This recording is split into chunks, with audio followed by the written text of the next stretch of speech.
What's up, everybody? Welcome back. Dr. Jaws here, and tonight we are covering the Pondicherry Shark, Carcharhinus hemiodon.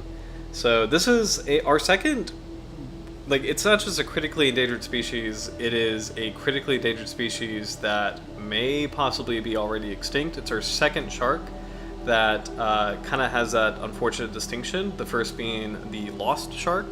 Carcharhinus obsolurus or obsoletus, depending on how you spell that, or depending on which scientist you are.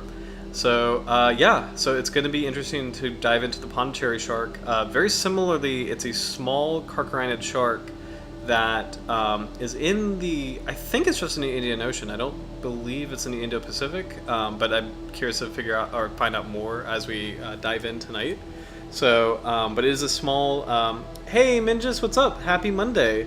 It's a small, carcharinid shark, and I believe it's a very similar situation with the lost shark, where it lives in these coastal habitats. It has not been seen for a very long period of time, and there's similar speculation in terms of what the current conservation status is and whether or not this shark is extinct. So it's going to be an interesting stream as far as that goes. Later tonight, I have an alarm set for this as well. We're going to announce a contest, which I'm really excited about. It's been way too long since we've had a contest, like a shark contest. But it's July now. It's officially July 1st, and it's Shark Week month. So, I mean, Shark Week is next week. But I feel like July is a fun shark month in general. For me personally, it's probably the month I've seen the most sharks in the wild. My favorite hammerhead encounter was in July, so I'm very excited about that. But yeah, hope you had a good weekend, Minjus. Did you do anything fun last weekend? We kind of took it easy for the most part. We met up with a friend at a winery, which is it's a really fun. I think any time of the year a winery is fun to go to, but summer especially, there's just that nice. It's just a nice vibe. So that was kind of big thing we did over the weekend, but. Other than that, we pretty much chilled for the most part. So next week I'm going down to get a dive computer, which I'm very excited about. And then at the end of the month I'll be doing my final checkout dives, which I'm really excited about. But other than that, July is pretty chill so far until we do the Shark Week contest, which I'm really excited about. So I will announce that. I have my alarm set, so I will announce the details of the contest later. So...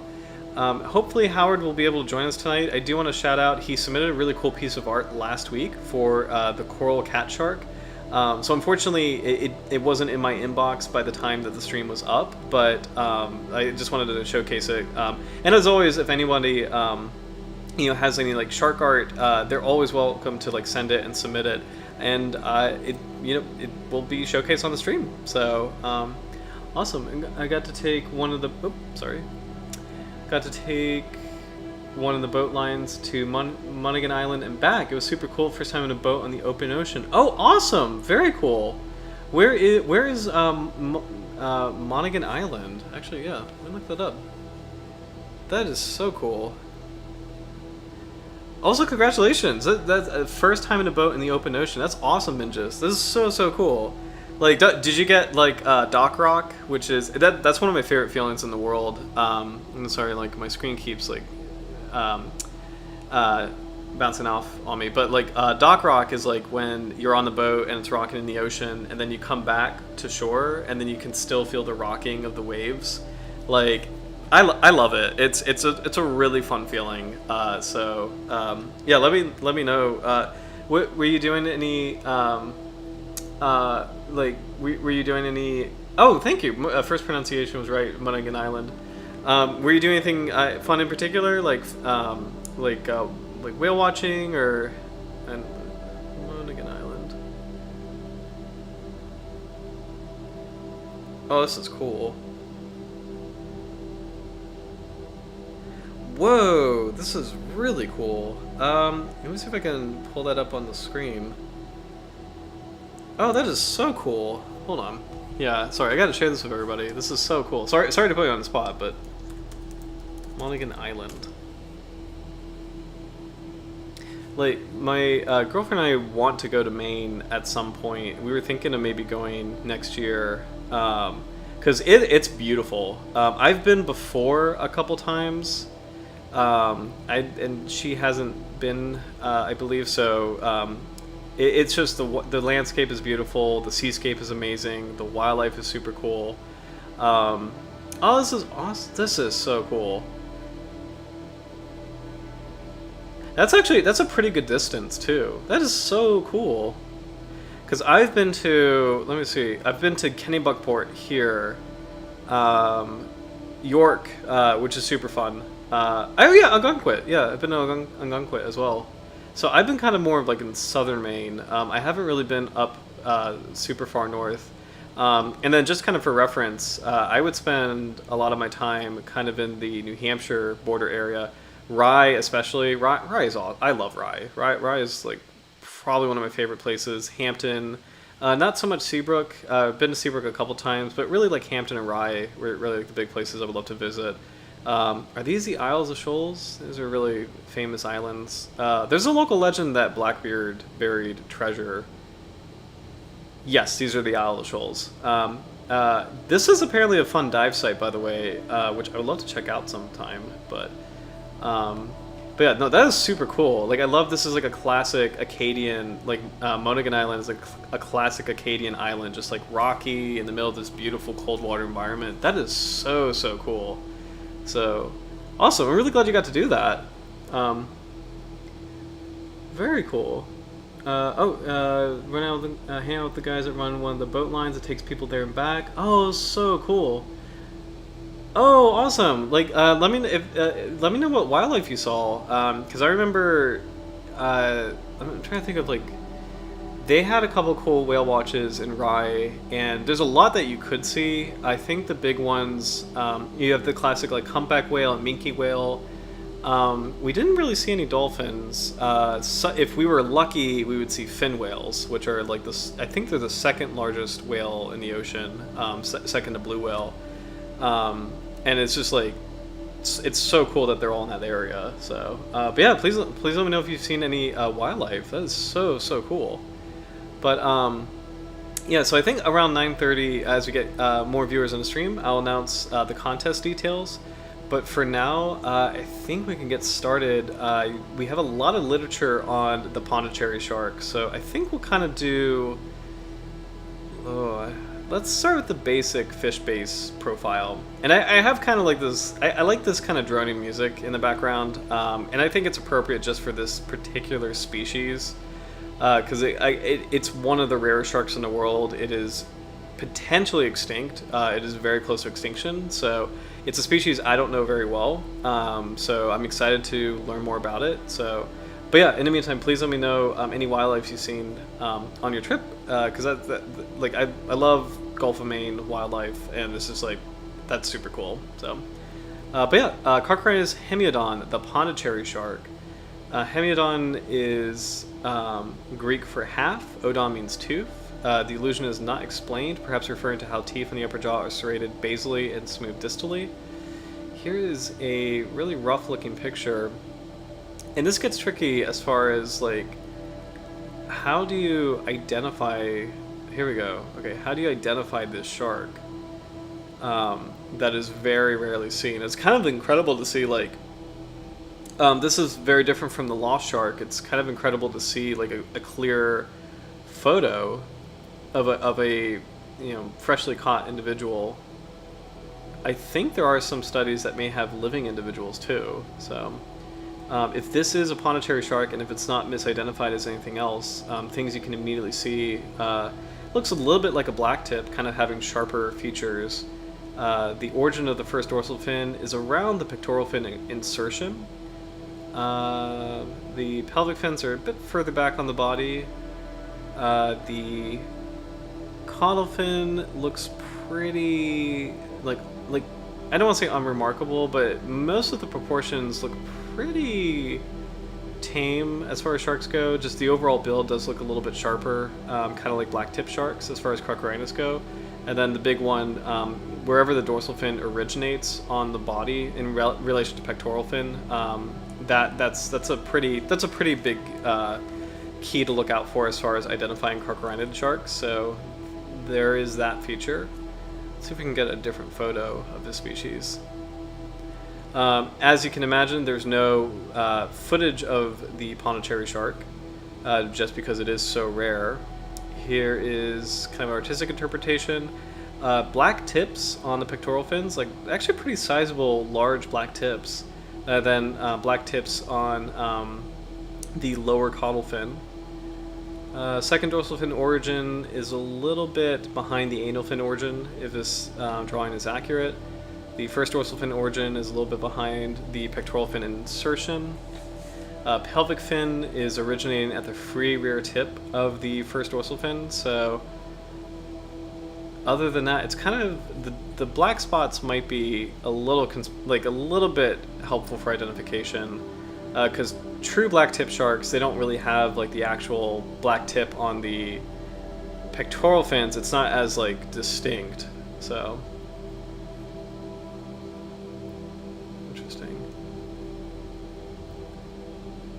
Oh, cool. Just saw your comment. I was told that I've seen whales before. Definitely minke whales and humpbacks. Also got to see some... Oh, ho, ho! That is so cool. Okay, sorry, I just saw your comment about the porpoise. That is so cool. I know there's harbor porpoise in the area. I think there's a couple other species, but I've never seen one, ever. I've never seen a porpoise in my life, and I really want to. I had a weird phase when I was younger where, like, I think when I was a teenager, I had, like, a funny, like, small animals phase. Like in every category of animal, I liked the smallest one for some reason. I don't really know why I had that phase, but like I like as far as whales go, I was like pretty interested in porpoises. As far as like Jurassic Park goes, I was interested in like the little compies. So it's just like, I don't know why I had that phase. But anyway, porpoises were something that really kind of fascinated me when I was younger, and like, I mean, they're still really cool, and they're actually, I've never seen one. So I that's so cool that you got to see one. It's super, super cool. So it probably is. That's awesome. So most likely, I believe it would be a harbor porpoise, because I believe that's the most common one in the area. But I think that far north, you can get some really rare species, and I don't know off the top of my head who they are. I was about to say Dall's porpoise, but I forget where Dall's porpoise lives. That's a really beautiful species. That, if I remember, if that's the correct one, it's like a black body with like white fins. So. Yeah, the compies are very cute. They are very cute. So, and they're a force not to be underestimated. So, but that's awesome. So this is very damaged specimen as far as preservation goes. But you could still, there's some things that preservation doesn't affect. Like again, the position of the first dorsal fin relation to the pectoral fin. So the origin is right over the insertion. So that's a very helpful feature for the Pondicherry shark. The pelvic fin origin is behind the free rear tip of the dorsal fin, and actually the free rear tip looks kind of long, so that might be helpful. Other than that, you can actually see faint pigmentation on the lower caudal fin, so it looks like that's a pretty important trait, like the black spot or the black mark on the lower caudal fin. And actually the lower lobe of the caudal fin looks a bit larger than some other Carcharhinid sharks, so I'm curious to see, when we do learn more about the species, what the key features are like going to be for identification. So fish base might be able to tell us. Let's see, marine brackish, demersal, amphidromus. I really should know this. Amphidromus. So that means it's going from saltwater to freshwater. Let me look that up really quick.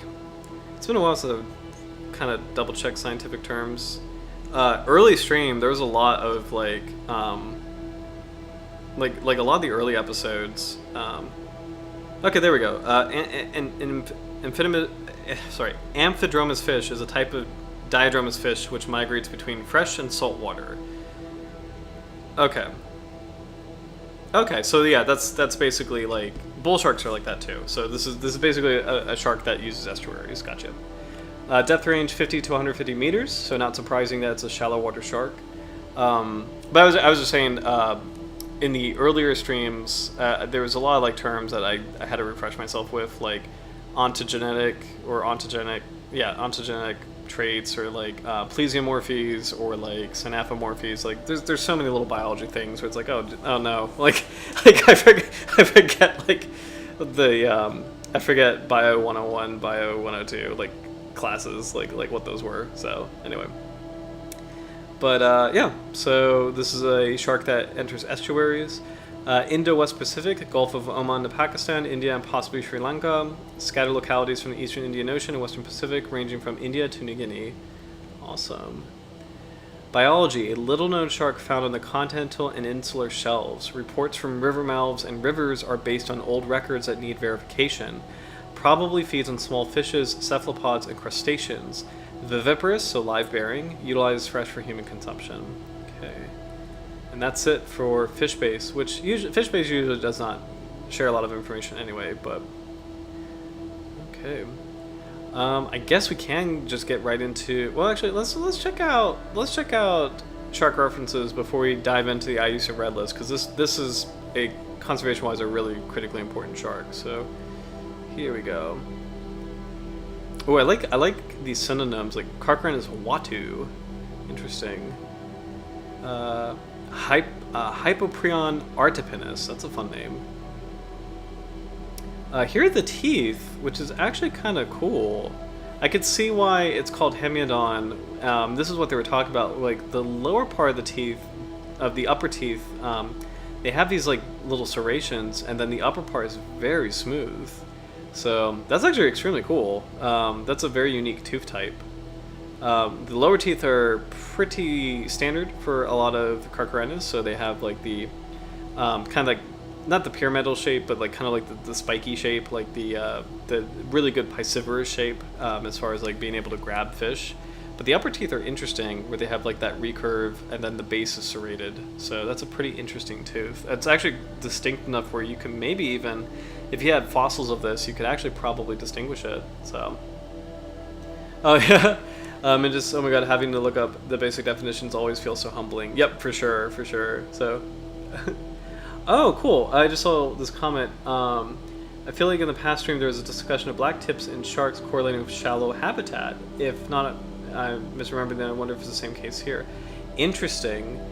Black tips with sharks corresponding with shallow habitat. Interesting, because like, so the classic black tip shark does enter shallow water. The blacktip reef shark famously is like a very shallow water coral reef dwelling shark. So that's a good point. That's interesting.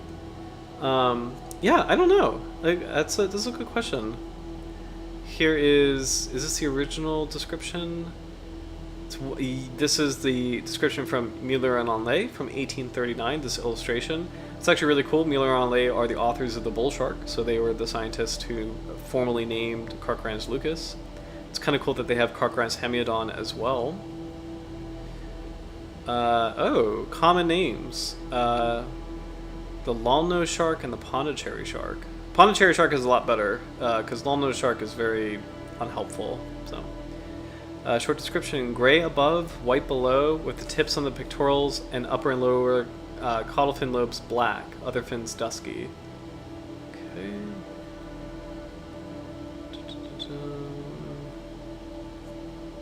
Same information.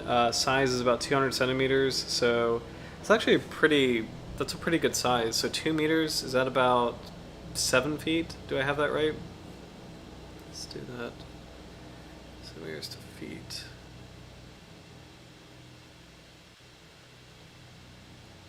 200. 6.5 feet. So that's a pretty good sized shark. As far as this genus goes, because I believe the lost shark was a bit smaller. But here we go. So this is kind of the big one. The IUCN Red List, kind of like the informal, like, I like this. This is if you ever want to figure out what species is like endangered, or like what is a really, like I forget if it's like the U.S. Fish and Wildlife Service, or like the United States does have an endangered species list, but like IUCN Red List is kind of like the global, like, it's like the best kind of global, like, standardized reference for the conservation status of most animals, and actually quite a few plants, like there's so many entries in IUCN, and sharks especially. Like this is like the master list of shark conservation. So for the Pondicherry shark, which is critically endangered, they're going to have, I think, a pretty robust profile. So I'm excited to dive into it. So here we go. Pondicherry shark, Carcharhinus hemiodon, critically endangered, last assessed September 28th, 2020. Wow, okay. So based on IUCN, population trend is unknown. The number of mature individuals is estimated to be 249, which is kind of mind-boggling. So, man. We have possibly extant, so it possibly still exists in Oman, Pakistan, India, southern China, Indonesia, Malaysia, a little bit of Philippines, if I'm reading that correctly, Brunei, Malaysia. So it is Indo-Pacific, so I was mistaken, that was just Indian Ocean. It's actually technically Indo-Pacific. But these are all, like, possible. These are not verified ranges. So so it looks like the sharks used to be found in these areas, but we don't really see it as much anymore. So let's kind of get into the details. What happened with the Pondicherry shark?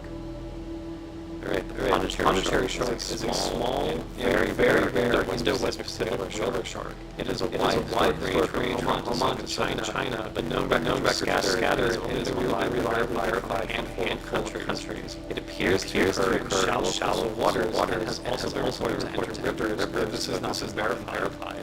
The contemporary range of the species is poorly defined, and museum specimens were collected pre-1960. There are reports from 1979, the 1990s, and 2000, but none of these could be verified. Its identification is problematic and is easily confused with a number of other Carcharhinus species, for example, a recent putative records from Sri Lanka.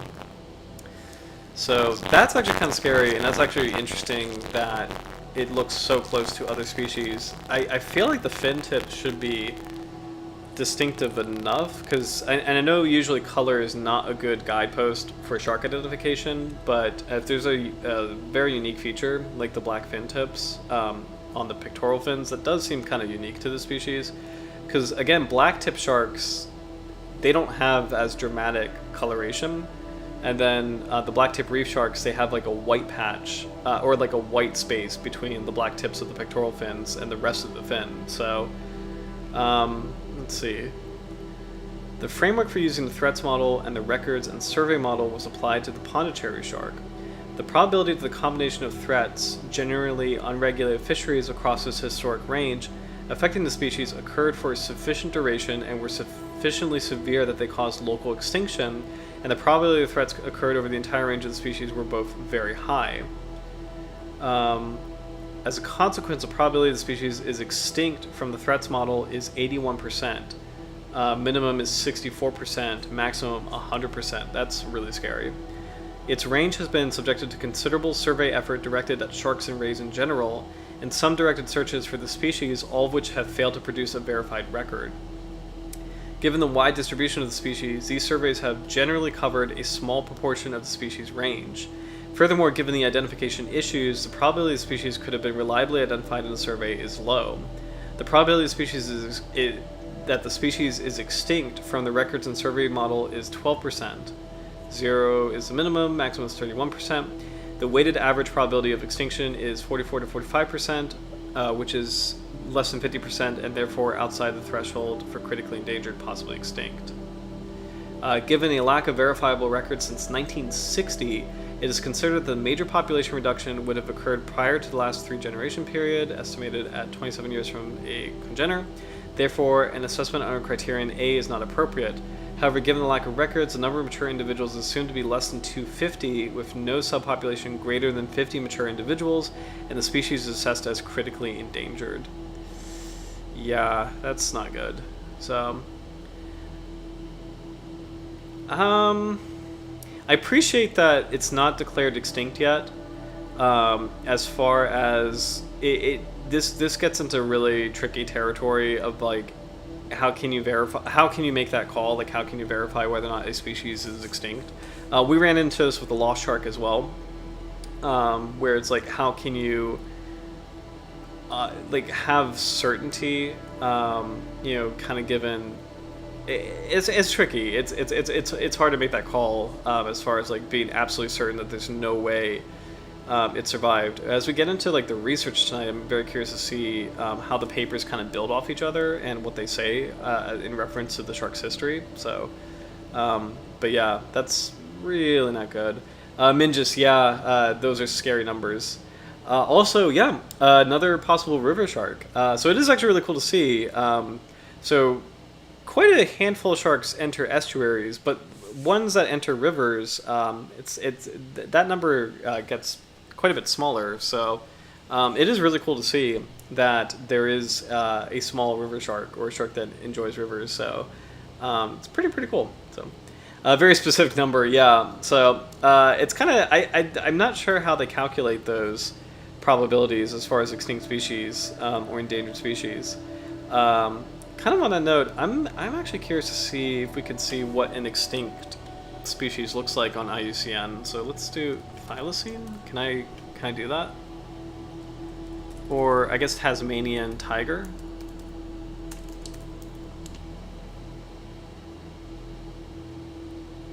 Let's see.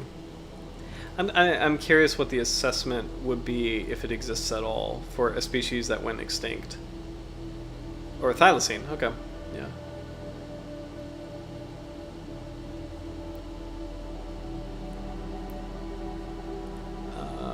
So I'm sure you know this. This is the Tasmanian tiger. It is, if I remember correctly, the only carnivorous, or was the only carnivorous marsupial. So, justification: the last known thylacine died in Hobart Zoo in 1936. Despite numerous, including contemporary reports of its existence and several organized searches, there have been no irrefutable evidence of its survival. Fascinating. So, yeah, really sad. Extinction is extremely sad because it is like, I forget, I think I might have talked about it. I used to have like a little, like, not really a podcast because it was on the YouTube platform, but I mean, I guess it counts as a podcast, but I believe excuse me, I believe I talked about, I mean, the very nature of extinction is like oblivion, where after millions of years of evolution, where that line of genetics has been so successful to the point where, like, every organism that lives today is technically like the fittest organism, or, every organism that's alive today has survived like millions of years of evolution, which is just incredible to think about. And it's really heartbreaking to think about a whole species going extinct, where like that line ends and there's no real way of getting it back. I know there's like talks and experiments of just kind of like pulling a Jurassic Park with mammoths or the thylacine, but that technology is still very far away, and even if it's possible, you have to kind of like do all these workarounds. And I also kind of wonder, like, how could you possibly replicate the specific interaction between like the genes and the proteins in the body of the animal and its like normal reproductive habits. So yeah, I mean, it's like really like once a species goes extinct, it's a very powerful thing as far as like it is oblivion, it will not come back. And as far as like sharks go, like Pondicherry shark or lost sharks that are very close and may already be there, I mean, it's very like sobering to kind of imagine that. And it's incredible that sharks, as far as like most animals go, like we already have extinct birds, we have extinct mammals, we have extinct reptiles, we have extinct amphibians. We don't have any modern, and I mean in the modern context, we don't have any modern extinct sharks yet. And it's kind of like a testament to how resilient they are, really. I know sharks are like, they are undergoing a lot of conservation issues currently, and they are a poster child for conservation concern. But when you compare to like every group, like every major like super order, they really actually have done comparatively, as far as extinction goes, they've been more resilient than like you can name quite a handful of birds that have gone extinct, or island mammals, or like frogs, or just sharks have done pretty well for the most part, but they definitely like species like this definitely in trouble. So, um, geographic range. Let's see if there's any new information on this.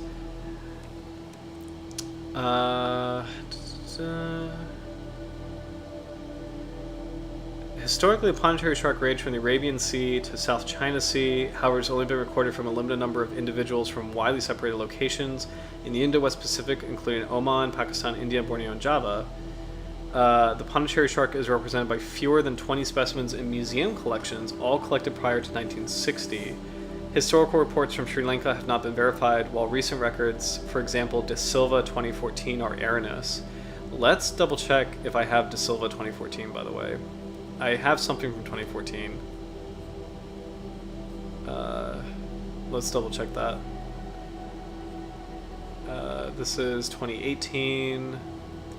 In my Pondicherry Shark papers, 2017. I've got something. Oh, music's kind of cutting out. Sorry if my audio is being weird. I can hear it in my music a little bit. I think that's it. I don't think that's it either.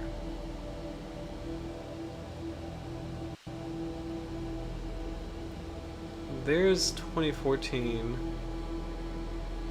Oh no. Okay. It's this one, isn't it? Okay. So this one is erroneous. So let's put a pin in that. So that's a shame, because they have like photographs and stuff. Rex de Silva. This apparently is not 100% correct. Also, that is not. That almost looks like a bull shark. Hold on. Sorry, that shark looks. The dorsal fin looks different. That is a bull shark. Hold on.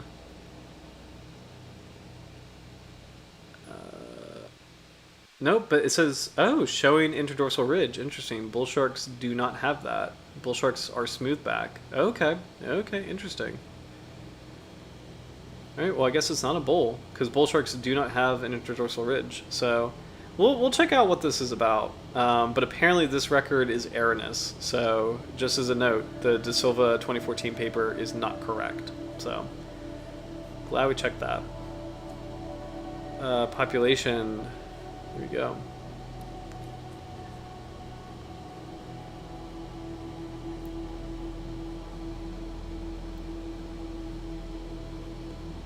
Yeah, I just saw you.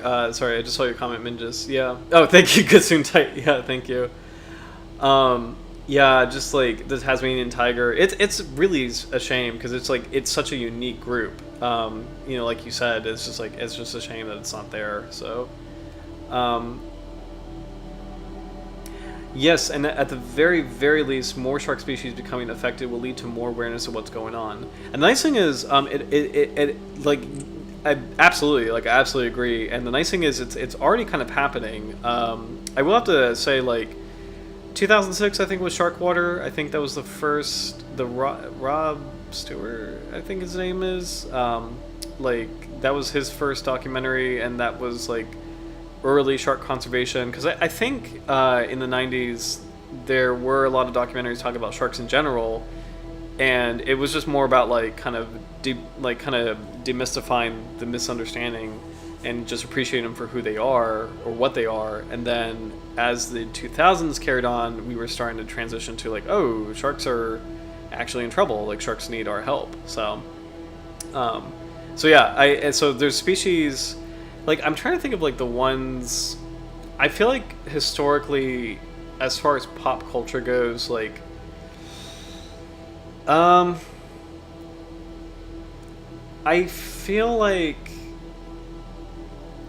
when I think about it, in terms of general knowledge, I don't know if there's a shark that the general public could maybe point to as an endangered species.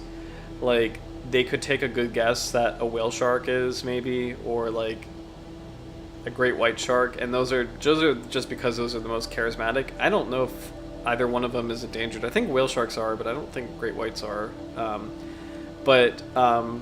And then when you get into the kind of like basic level shark world, the big poster children are like the makos, like the short fin mako, long fin mako.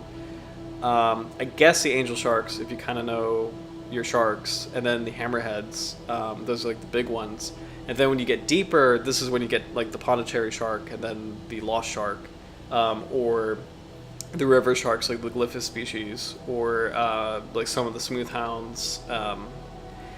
So it's like in general, I think as far as pop culture goes or pop knowledge goes, I think people in general know that a lot of sharks are in trouble, but I don't think they know the breakdown very well in terms of like which sharks are in trouble, which sharks like are doing okay, which sharks actually need our help, why are they in trouble, and like typically it's fishing. I mean, typically it's commercial fishing and bycatch from commercial fishing, but there's also like habitat destruction, climate change, which contributes to habitat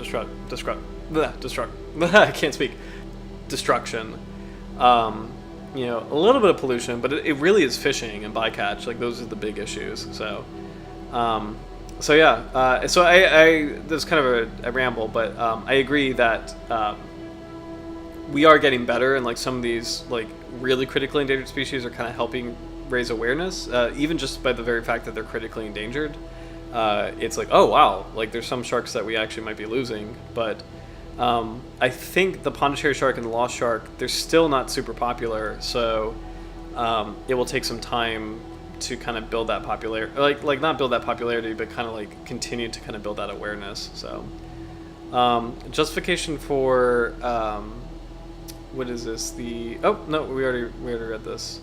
I had something else here. Oh, population detail. So here we go.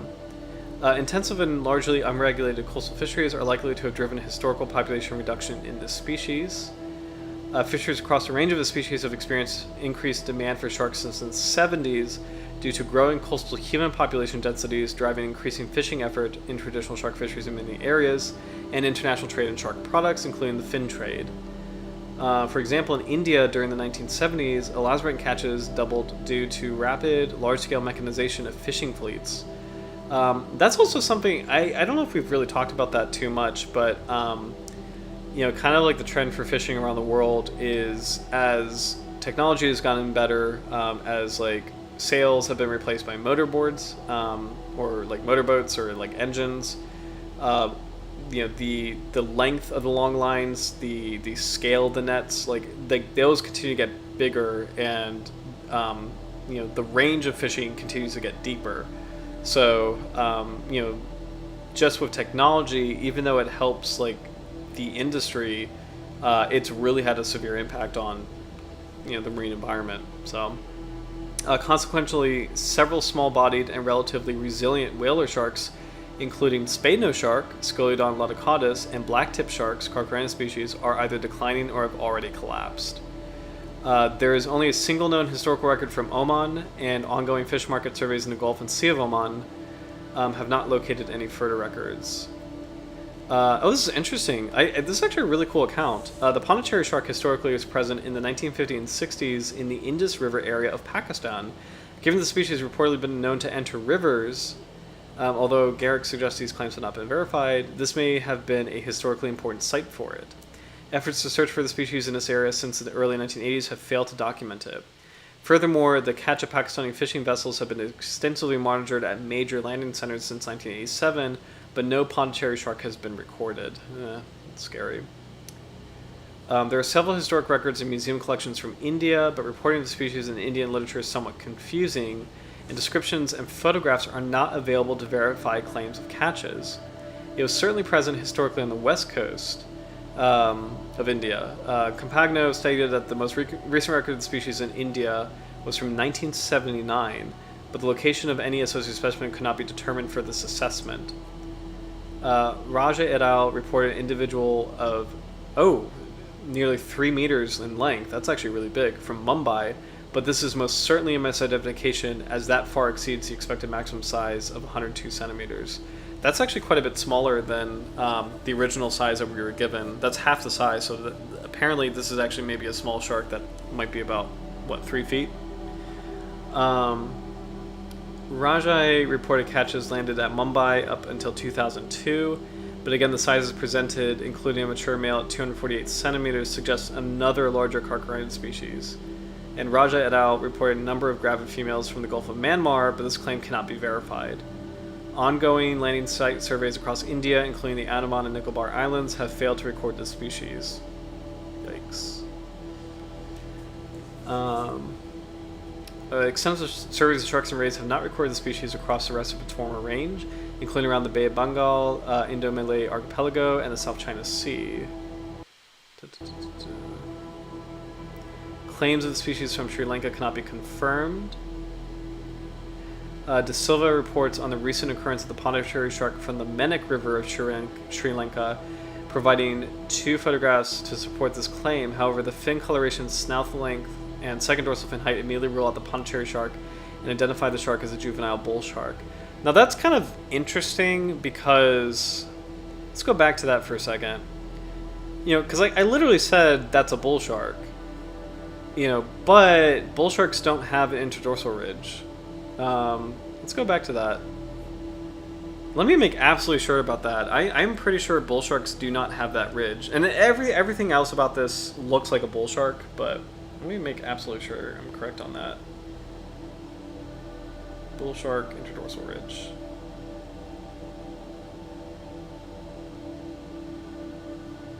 And this is like a key... Yeah, there we go.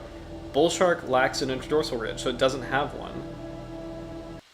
With the Wells Fargo Active Cash credit card, earn unlimited no ads. cashback on No purchases ads. you want, Sorry, like that was dance lessons. Stop it. Shut up. Shut up. So, all right.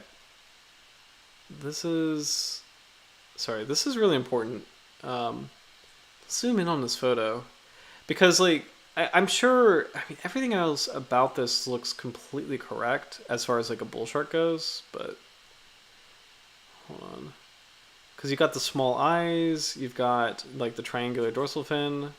Shut up. There we go.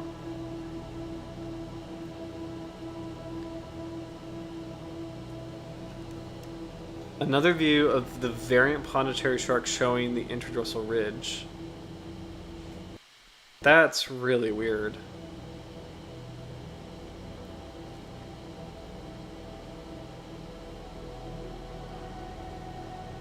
Let's double check pig-eye shark. Pig-eye shark looks a lot like a bull shark. Pig-eye shark, interdorsal ridge. This is actually really fascinating. Like for shark nerds, this is really interesting.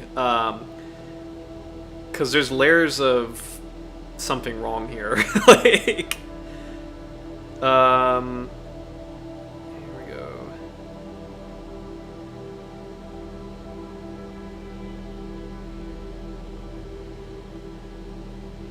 Nope, pig-eye sharks don't have that either. Wow, okay. Okay, so this is kind of weird. This is actually really interesting. Another view of the variant Pondicherry shark showing the interdorsal ridge. Note the absence of black margins on the... whatever, okay. Like... So this is really fascinating. So just to recap, everything else about this particular shark that we're looking at. So, okay, so this shark is coming from a paper from a scientist named De Silva, who has been debunked. Like, De Silva has been cited as incorrect. Like, this is not a Pondicherry shark. And I'm reading the IUCN Red List description, and it's saying that this is a juvenile bull shark. Now, when we first look at... Hold on. When we first look at this species that they're saying is actually a bull shark, you know, that totally tracks because you have the triangular dorsal fin, you know, you have like the tiny eyes, you have kind of like the river habitat, like that's classic bull shark. But the presence of an interdorsal ridge is weird because bull sharks don't have that. And apparently pig-eye sharks, which look very similar to bull sharks, also don't have that either. And De Silva is claiming that this shark that he caught has an interdorsal ridge. And it looks like from this photograph, which it's a little hard to see, but like it does look like there is a ridge there. So that means this is... I would think this is strange if this is a Pondicherry shark, but this is not a bull shark. even though it looks like one from a distance. It's either that, De Silva's maybe, maybe this photograph is kind of like not very like good, or De Silva is like maybe kind of missing this whole interdorsal ridge thing. Like maybe he's like somehow confusing the species he got or something, or maybe this is actually a different shark. This is very strange, actually. We need to, when we read more about the Pondicherry shark, we need to figure out whether or not it has an interdorsal ridge by default. So here's another view. Again, this, like, even though this is distorted from the water, you can still see a triangular fin, so that is more classically like a bull shark. But and this is distorted by the water. But like, I don't know, pectoral fins look a little short for a bull. This is really weird.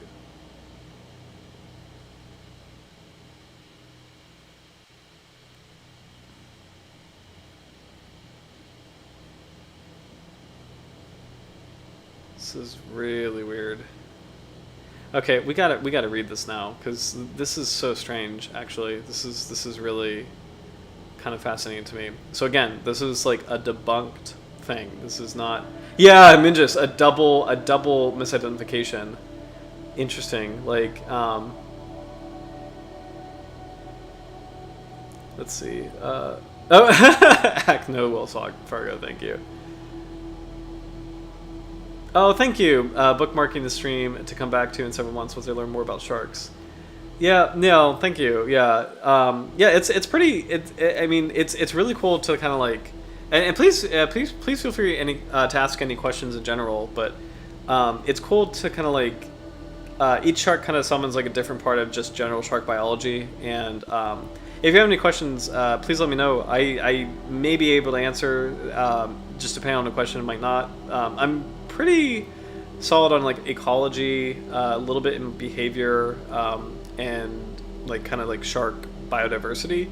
Once we get into like genetics and stuff, or like what do you call it, the physiology, that's a field I'm not as good at, or parasitology, not as good at. Paleontology I'm getting better at, but anyway. But yeah, feel free to ask any questions. So, all right, so let's check this out. So this is the debunked, not valid paper from Rex I. De Silva, the Pondicherry shark in marine and freshwater habitats in Sri Lanka. So let's see what we got.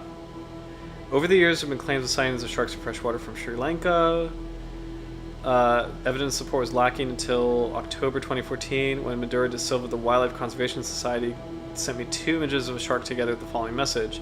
With this, I am sending you the photos of the shark that we caught in Manik, Ganga River near Nuga Savannah Camp, Site Yala MP Block 2. It was about 7 kilometers upriver of clear fresh water in the dry season. The maximum depth is only about 3 feet, and the river mouth was closed with sand for many months.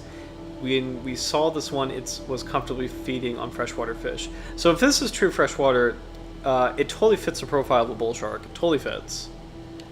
Informing the shark, which was about 1 meter in length, was caught, photographed, and released. He had 3 similar sharks were also seen in the same river. The shark is gray above and white below, has brown and white flank stripe, moderately large eyes, and transverse caudal pit.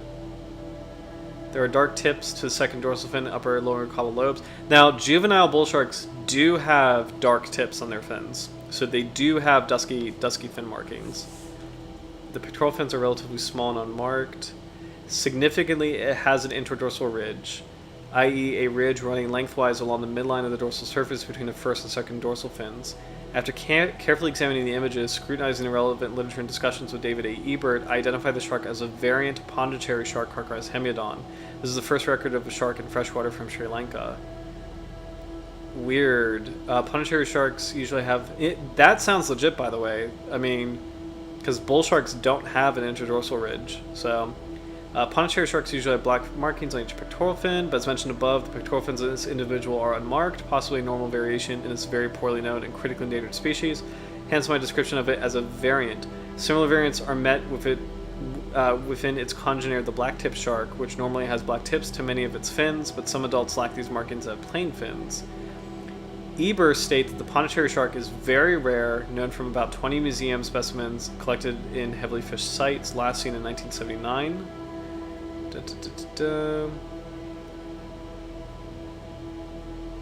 Let's see. Nevertheless, scientific literature shows that Pondicherry sharks have been documented from Sri Lanka after 1979 as follows.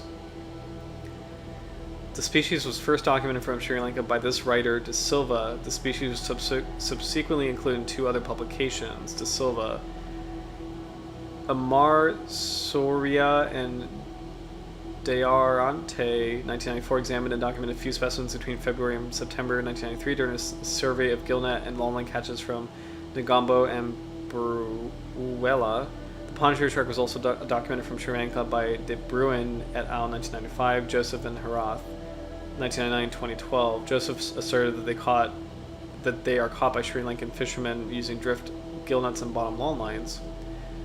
All the foregoing records are typical form, i.e. having black-tipped pectoral fins, and all specimens were caught at sea. The most recent record is a shark in freshwater reported by Madura de Silva, which identified as a variant Pondicherry shark.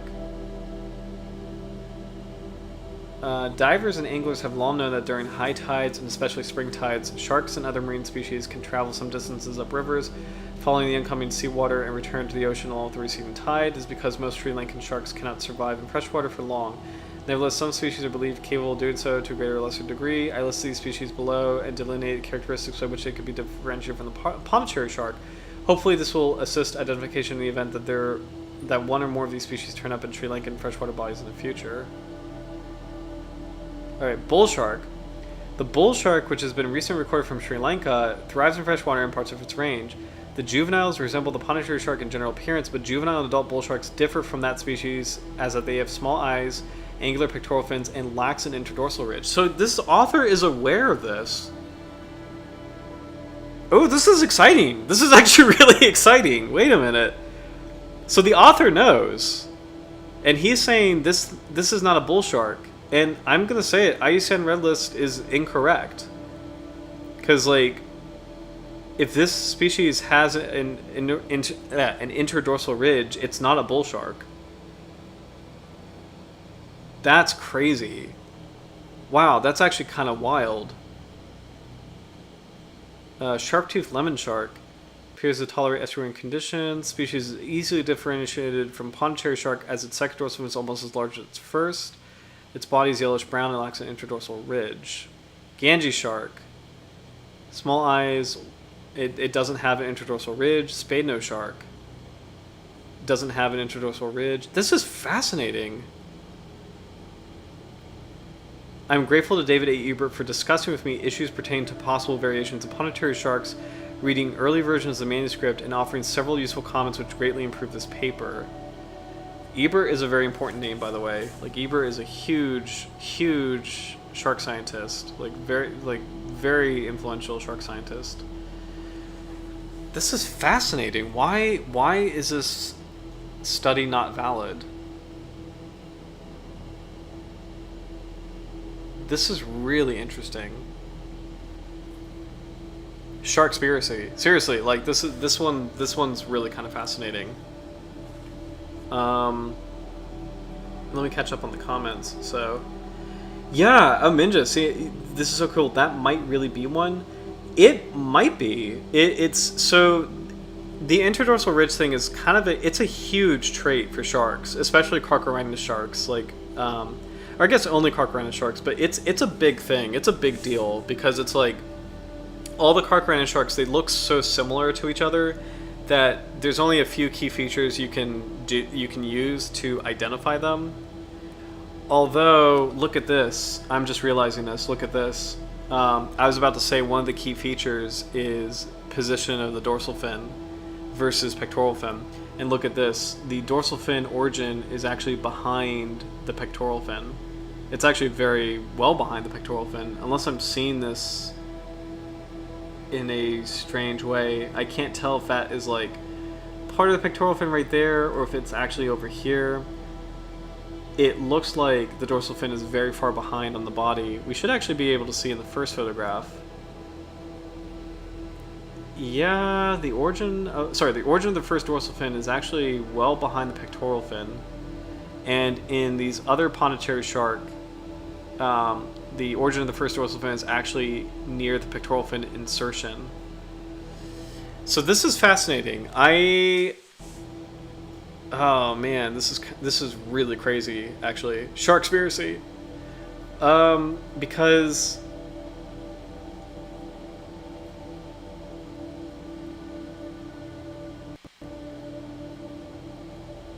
I think it is a little weird that they're calling it a variant of the Pondicherry shark when it's like it might not be.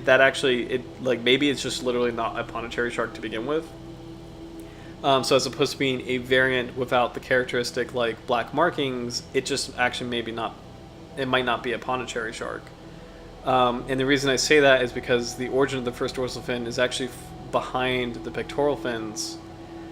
But what's weird is that even so, this shark has an inter-dorsal ridge, and that is the key feature to differentiate it from a bull shark.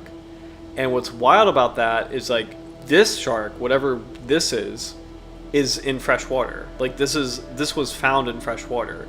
So if it's not a bull shark, and it's definitely not a river shark, because river sharks have like kind of equal-sized dorsal fin. Like river sharks are very extreme looking. Like they're pretty easy to identify. Like this is a classic Carcharhinus that is not a bull shark, but it has an interdorsal ridge, and it might not be a Pondicherry shark because the first dorsal fin is behind the pectoral fin. This might be a completely different species altogether, which is mind-boggling. So, because Iocyan umbrellus is definitely not correct. It's not a bull shark because of the ridge. But maybe De Silva is also still not correct in that it's not quite a Pondicherry shark because it doesn't have like the markings and the fin placement is a little off. So what does that mean? Like this individual that we see in this photograph might be something different altogether. So this is now one of my favorite papers of all time because this is the center of kind of like a weird this paper. So what is this called again? The Pondicherry shark, Carcharhinus hemiodon, in marine and freshwater habitats in Sri Lanka. This paper is very uniquely in a weird intersection between like, okay, it's not a bull shark, it actually might not be a Pondicherry shark, it's being called not a Pondicherry shark at all. What is it? It's like the Sasquatch paper. Like it's really fascinating. Like this paper is this is a really interesting paper. So yeah, I don't know. It looks like there is a ridge in that photograph. The only other thing is like if the author was like somehow making up that feature, but I don't think that's very charitable, and it does look like there's a ridge in the photograph. So this is a really interesting, mystery shark for sure. Yeah. So oh, good question. It doesn't seem like a feature that could just mutate out of nowhere, as in like I doubt a bull shark would have that as a birth defect. Yeah, I mean, that's a great question. I mean, if it's multiple individuals, probably not. If it's just the one, I don't know. I mean, it could be. I mean, it would be such a strange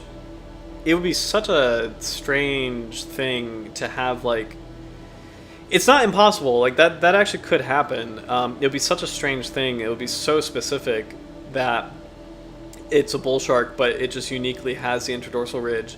But it is possible. Famously, I think this was like 2011, 2012, there was like the Cyclops bull shark, which was a bull shark pup that mutated in such a way that it had a single eye. And people thought it was like a scam for a second, like an internet hoax, but it actually is a real thing. Like it was actually a viable shark with like a cyclops eye, like one eye. So it was an actual mutation. So it is possible, it can happen. But yeah, it's pretty fascinating stuff. So, all right, we'll finish up with the rest of this, and then we'll announce the contest. I was going to announce it earlier, but I got so like distracted by this. It's kind of really fascinating. So actually, you know what? Maybe let's announce this now, because I think I remember, forgive me, but if I remember correctly, Yeah. No, that Cyclops Sharks was real. If I remember correctly, I know sometimes you have to go early Minja, so I think I'll just like announce the contest now. So here we go. So it's Shark Week next week. So to celebrate, we are finally doing an art contest. We've done a couple of these last year, and I'm so sorry we haven't really done as much this year, but that's about to change. So the challenge for this year's Shark Week contest is to create a new banner for the Dr. Jaws channel. So let me go ahead and open that up so I can kind of show you what I mean. Here we go. Oop, sorry if I'm screwing up the audio. I have to also see what we did last year too, because it's kind of funny. Last year I announced a contest, and you can see the subscriber count and stuff. So we are still microscopic but mighty, but it's actually grown quite a bit since last year. So we're up to 211 subs, which is really fun.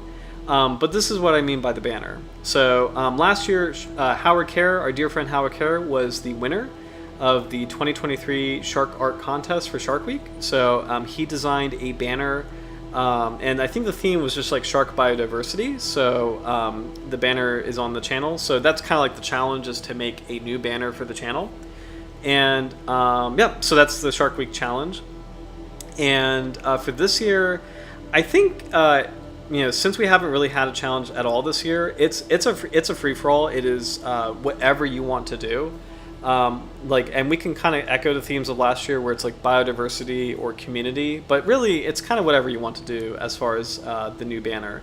But the contest prizes are up a little bit, which is going to be fun. So the winner of the contest, and I'm sorry, the banner has to be delivered by not next week, but the week after. So we'll give 2 weeks for artists to submit their drawings.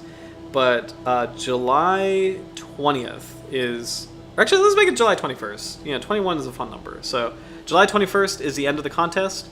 And then first prize will get a copy of the Pocket Guide of Sharks of the World, a fossil Carcharhinus anguistidens tooth, so this is a cousin of the Megalodon, a signed copy of one of my Dr. Jaws books, and then I believe that is like the prize package. So it's a mix of like some of the stuff that I've written, a bona fide fossil from a ancient megatooth shark, and then also a wonderful pocket edition of Sharks of the World, which I use personally a lot. It's a lot of fun. So a brand new copy of Sharks of the World. So yeah, that will be first prize for the banner contest. And plus the banner will be live on the channel. So the banner will be here for an entire year. So yeah. So the contest is open. I'll announce it again next week. But Minjus, you have a head start. And anybody else, I see we have a couple of viewers. So anybody who's watching, they're welcome to do submissions for the YouTube banner. And yeah, I'm excited to see what we come up with. So will Howard prevail? Will Howard be dethroned? We will see. So for 2024, but I'm excited. It's always like a fun contest, and the prizes are a lot of fun as well. So. July 21st will be the end, so we'll check in next week for Shark Week as far as just to see how things are going. And yeah, let me know if you have any questions. When you do finish, I'll put this here. When you do finish your banner, yeah, let's go. Sharks@gmail.com. So when you do finish your banner, please send it to drjawssharks@gmail.com. So that way we'll be able to analyze it and review it. We'll showcase all the banners for the stream that occurs after the 21st. So that actually is literally July 22nd. So we'll showcase all the banners on that stream, and then we'll announce the winner, and then we will mail the grand prize later. So I'm excited about that. I had a lot of fun. We had a lot of, or not a lot, but a few contests last year, and some of our viewers are Canadian, so it's been fun to kind of I actually love mailing prizes where it's fun to kind of mail internationally, because we had, I think we had 2 Canadian winners last year, and it was fun to kind of do the customs form for Shark Teeth. So but yeah, so that's the contest for this year. You've got a head start, Vinges, and then I'll announce it again next week. So very excited about that. And yeah, so let's go. Happy Shark Week. It's almost here. So But yeah. So let me know if you have any questions or any shark questions. We'll keep going. Pondicherry Shark. I pulled all these papers because I didn't think there would be so much information. But the reality is, wow, this shark is kind of like, you know, it's already 10 o'clock, and the shark is already kind of like, wow, there's a lot of intrigue around it. So, yep. But here we go. Whoop, audio's a little sorry about that. Yep. I'm gonna flick my microphone. I don't know if that helps. So, yes, happy month of Shark Week. It's funny. National Geographic also does Shark Fest, which I think I have the same gripe with both of them. I believe, if I remember correctly, Shark Fest is a little tamer, but they're both, it's the same for me. But still, the whole month is a fun month to celebrate sharks, so I'm very excited about that. So happy, actually, let me start that. Happy Shark Month. Happy month of Shark Week. Love it. So, all right. Misidentification, misreporting through confusion with the other carcharhinids are ongoing issues, although there now exists reasonable capacity and knowledge across its historic range to correctly identify Pondicherry shark if it persists. The increasing use of genetic barcoding, including for dried fins and other body parts, has also increased the likelihood of detection of rare species. Despite this, no samples that would be attributable to the species have been detected using such barcoding techniques. Interesting.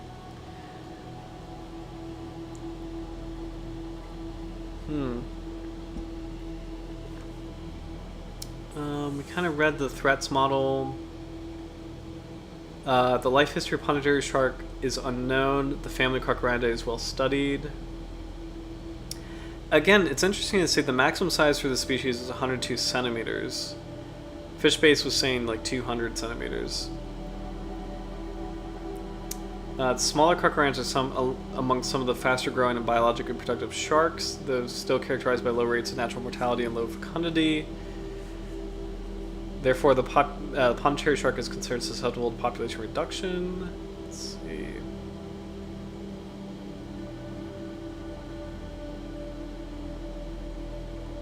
I might kind of scan through this because I do want to hop over to these other papers to kind of piece together the history of the species.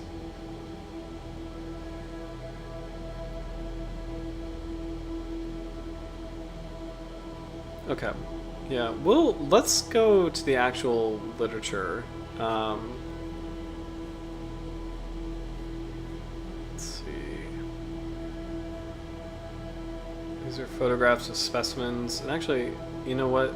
Let's take a look at this. I want to identify, does the shark have an inter-dorsal ridge? And it kind of looks like it doesn't. It really looks like it does not have one. That looks like a smooth back shark to me. Like, the skin is wrinkled, but that's just preservation. Wow, so it looks like the Pondicherry shark does not have an inter-dorsal ridge either. Let's double look at this, double check the description. There's no notes on that in the description. So the shark that that author has, I don't think it's a Pondicherry shark, but it's not a bull shark either. It's fascinating. Let's see if there's any other photographs, any other specimens.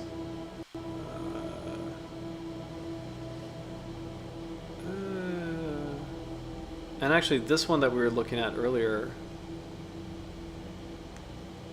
Well, you know what?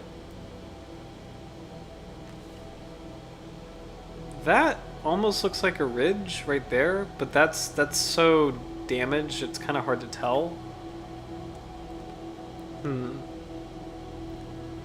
What does Shark References say again? Doesn't mention anything about a ridge. Okay. Alright, let's dive into the actual literature and see what's going on.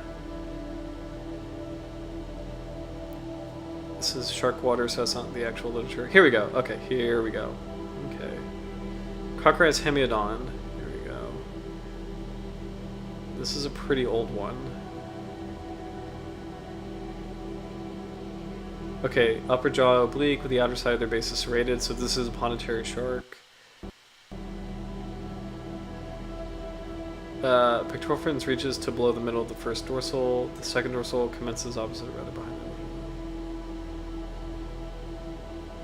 it. Okay, so the fin placement is correct. So, yeah. There's no mention of a ridge, whether it has one or lacks one. Habitat: seas of India, ascending rivers as the Hooghly at Calcutta. Okay. Apologize if I got that wrong. Okay. This is a pretty old paper. This is from...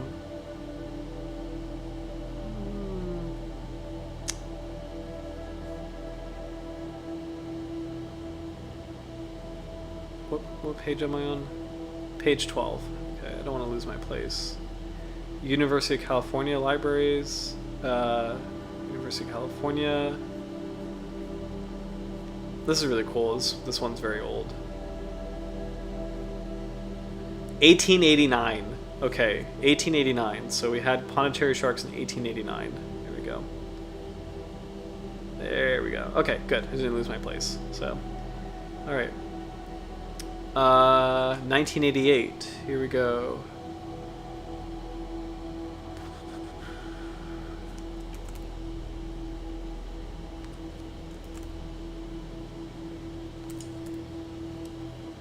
It doesn't mention it in this one.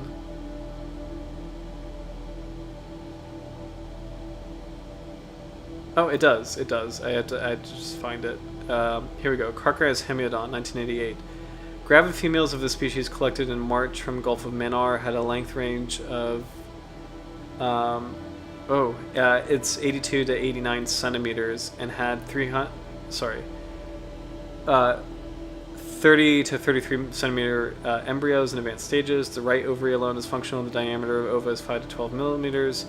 Placentation is by interdigitation of uterine and yolk sac walls. Placental core is without appendicula. There were 1 to 2 embryos in each uterus. So what is the study of again? This is Shark Resources of India with notes on biology of a few species. So interesting.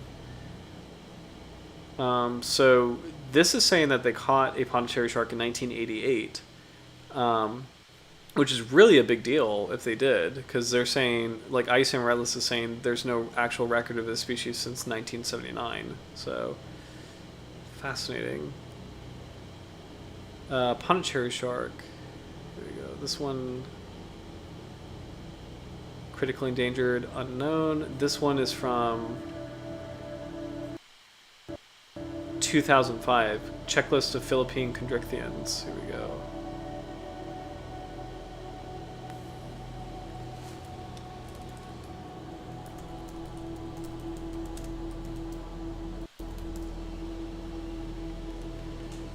Okay.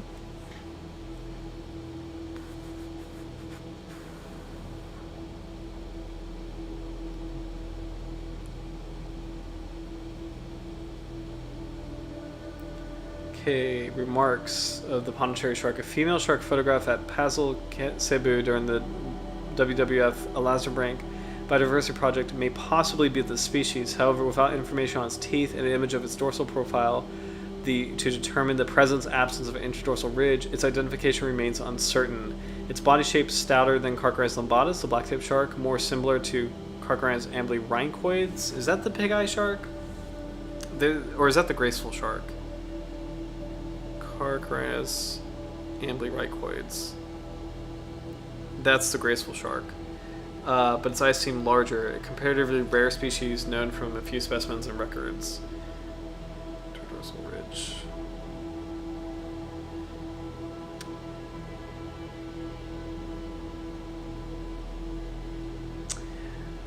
So graceful. Nope. Never mind.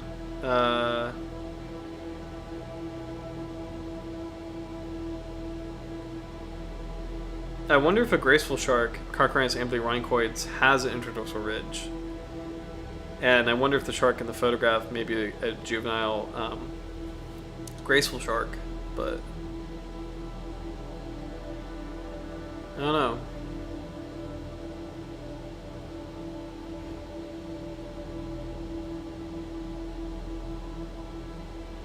I don't know. That's Interesting.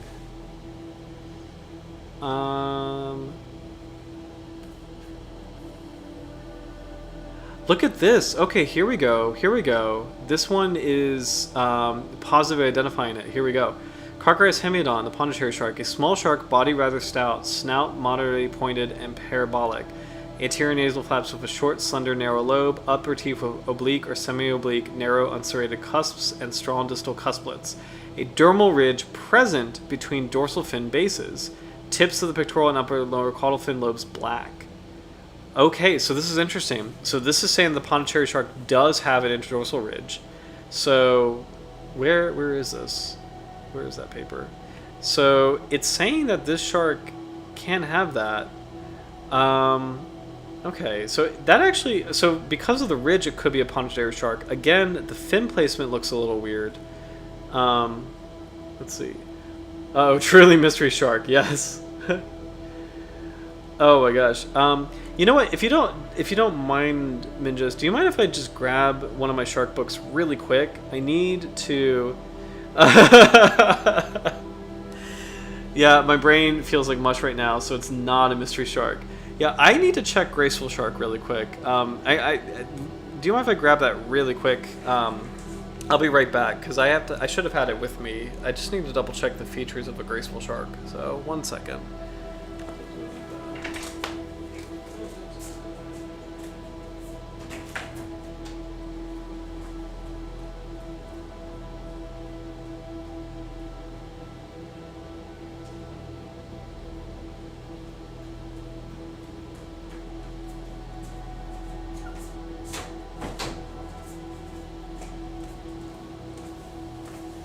Okay, I'm back. Sorry about that.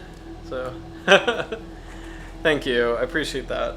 I'm bringing out the big guns. This is Sharks of the World, the big version by David E. Ebert. So the same Ebert that I mentioned was a huge shark scientist. Mark Dando and Sarah Fowler. So I am just checking. This is like the Bible of sharks. This is just like really, really like your go-to book as far as just Sharks of the World identification.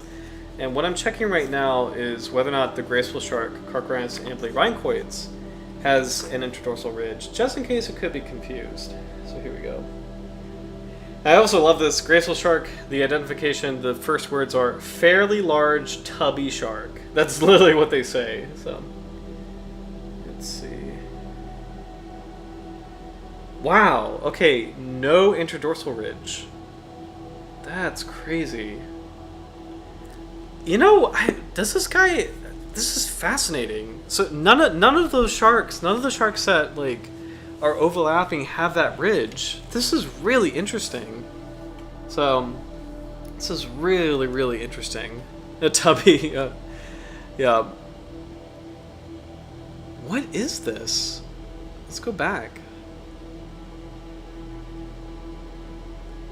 But this is so weird. Like the dorsal fin looks kind of different from like the descriptions of Pondicherry sharks. And I gotta be honest, it looks so much like a bull shark. It really does. And bull sharks do have dusky tips when they're young. But that ridge, you know, that's really weird. That is really, really weird.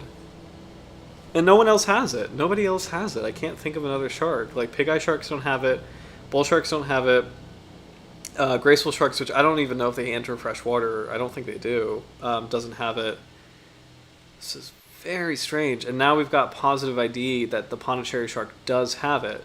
Again, the origin of the dorsal fin is kind of a little wonky compared to this photograph. Oh, shoot. Did I delete it? I deleted it, didn't I? Hold on. I can get that back. Sorry, I got so excited about that.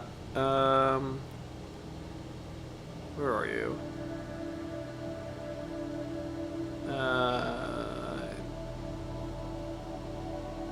Where is this? Oh, I think I know where to find this. It's because it's not. Hold on. Pondicherry shark.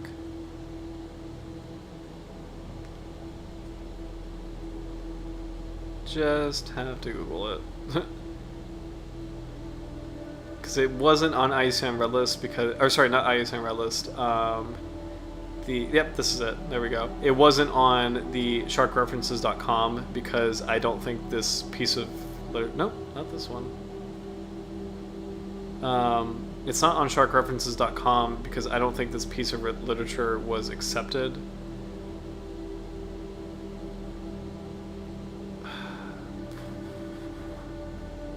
It's Pondicherry Shark, Sri Lanka.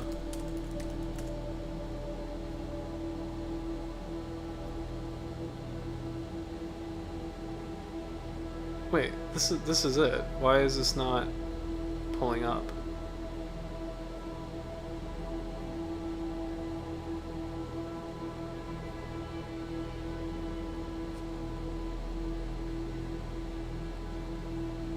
There it is. Yeah, that's it. Okay. There we go. That's it. That's it. Sorry, that freaked me out.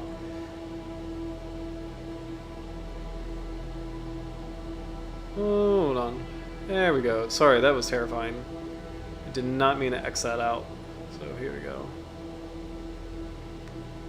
Okay. Okay. Okay. So we were looking at this photograph.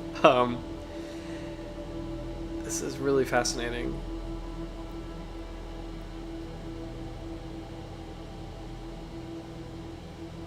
Inter-dorsal ridge. But the first dorsal fin seems pretty far behind the pectoral fin, unless this photo, it's so dark in this area. Like, it looks like the pectoral fin is well ahead of the first dorsal fin, unless I'm not looking at that correctly and that's not ground. Like, if that is actually the fin, then that fin placement looks correct. So that's a real shame. Like, this photograph, in terms of the lighting, it's like, it's really hard to tell what's going on as far as the fin placement goes. So let's keep reading some older records of the Pondicherry shark. The ridge thing is getting kind of crazy. So here we go. Carcharhinus hemiodon, Pondicherry shark, also known as the long-nosed shark. Vernacular name is the Pausora or Tamil, if I'm saying that correctly. Okay. A small gray shark with a snout moderately long, fairly pointed. First dorsal fin is origin just posterior to pectoral fin-based insertions and over pectoral inner margins. Its inner margin inferior tip rather long. Second dorsal fin moderately large. Pectoral fins moderately large and falcate. Gray above, white below. Tips pectoral, second dorsal, and tip of both the lobes of caudal fin black. A conspicuous white band on flank. Let's see if that's in there. Yep, there's a white band on the flank. So, okay.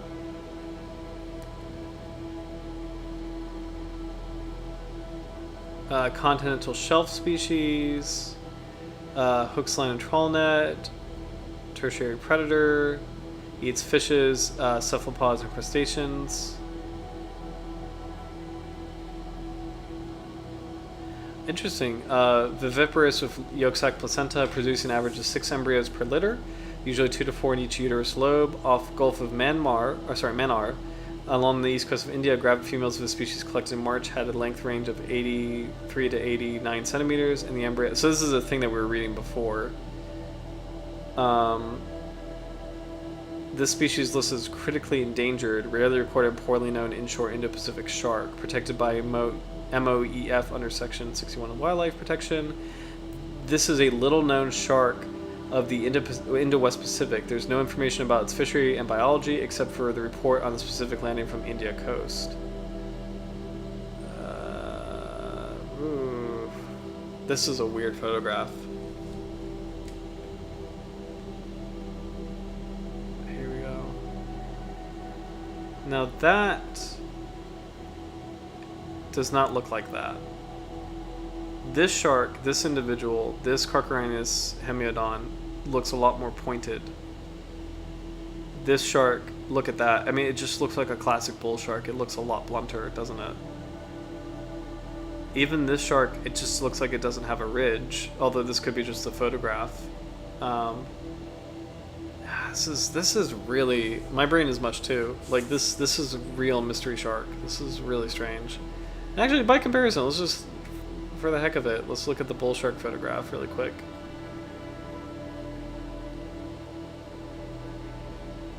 Oop.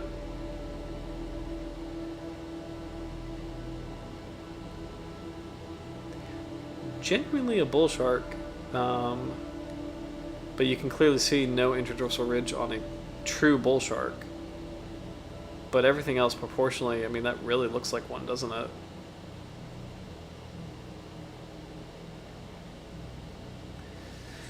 This is a very strange mystery. Let's keep going to modern papers. Here we go.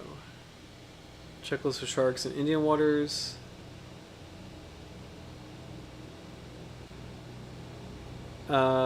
Conservation strategy. This is kind of hard to read, but let me zoom in on that.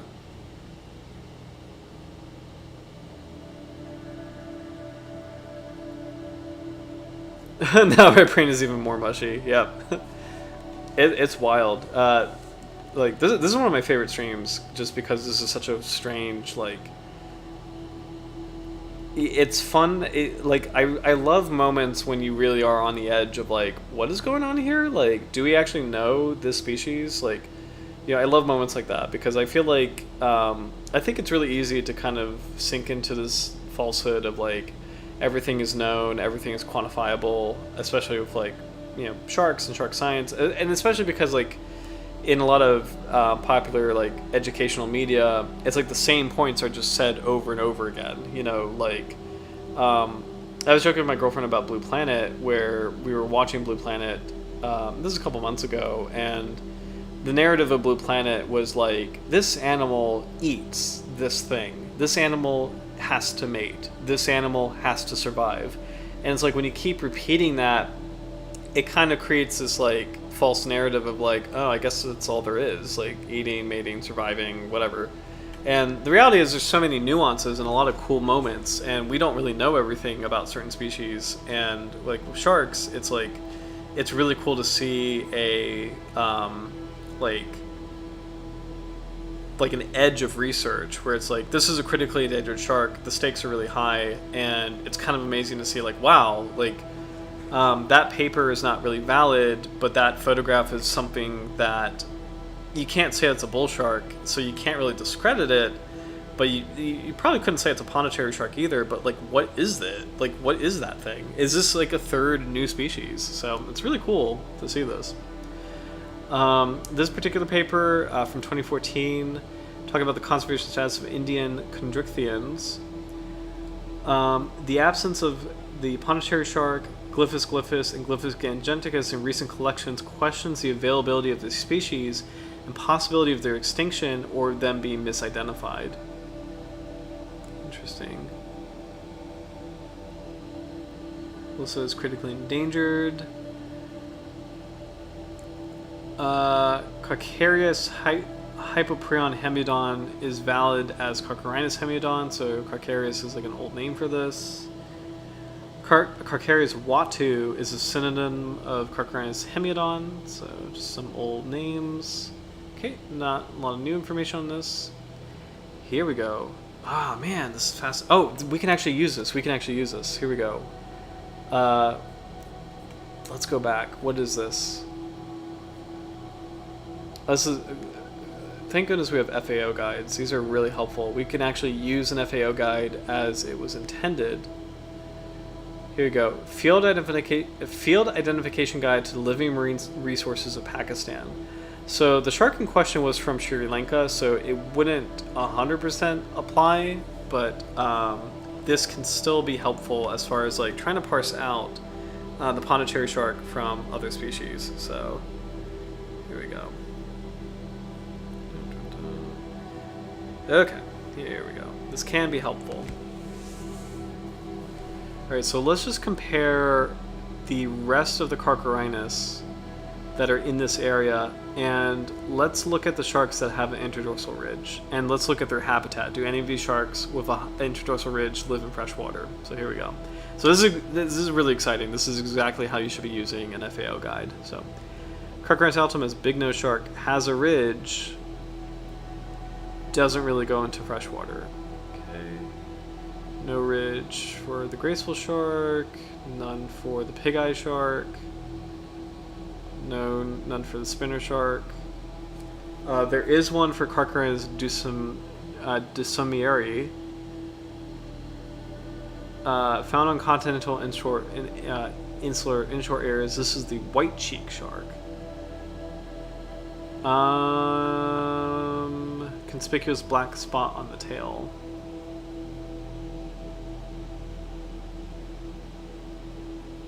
I don't know. Don't think it's that.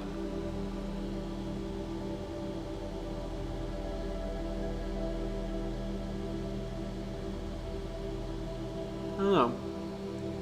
I don't see, it's kind of the photograph, but I don't see, I don't know.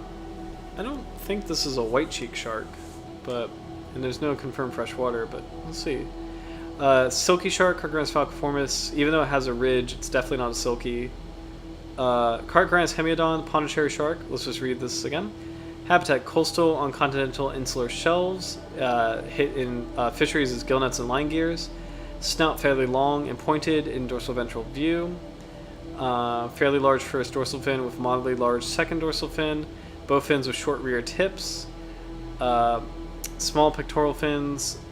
28 teeth in upper jaw and 26-28 in lower jaw. Oblique, cusped, weakly serrated upper teeth with strong cusplets. Lower teeth with semi-erect, narrow, smooth cusps.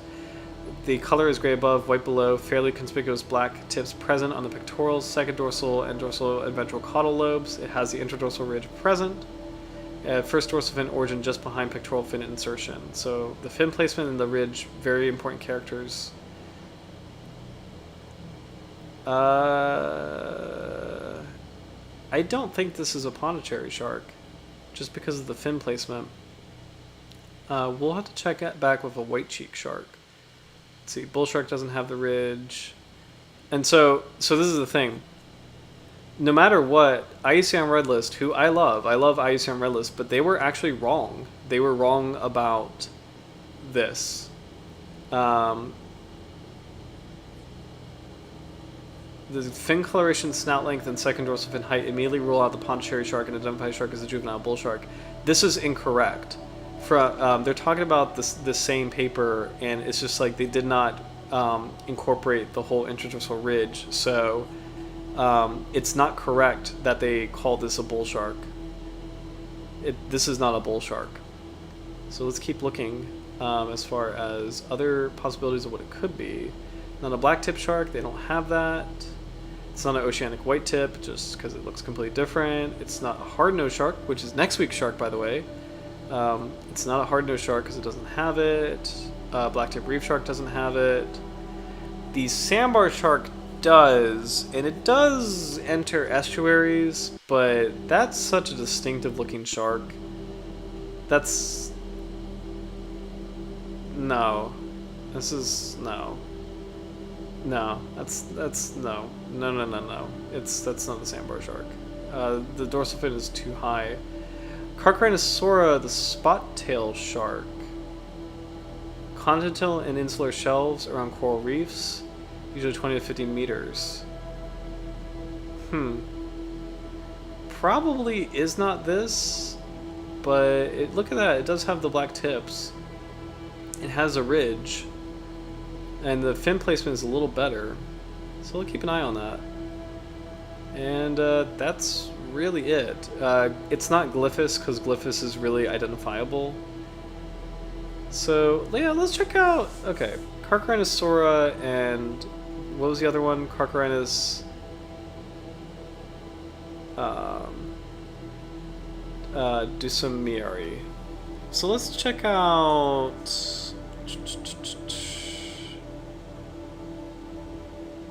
Let's check out, actually probably this one. Actually, maybe fish base. Fish base might be better. Let's use fish base.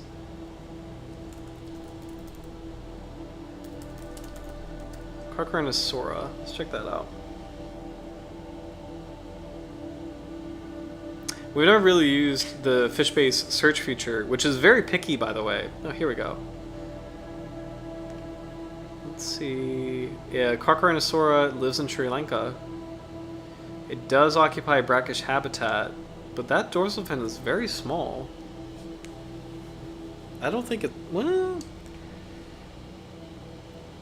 That's a very distinctly small dorsal fin.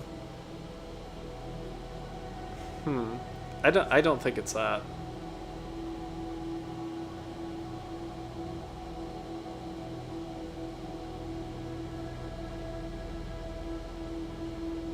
I don't think it's this. That dorsal fin is very just sharply angled. It just, that doesn't look right. Yeah. So I don't think the mystery shark is this. Yeah, I need to know. Gotta go to Sri Lanka. Be to change you wish to see. Send a very wordy letter to them. Yeah, I mean, I should. That actually is a good idea. That is a really good idea. I did that with Virginia Aquarium because they got, and they were really cool about it.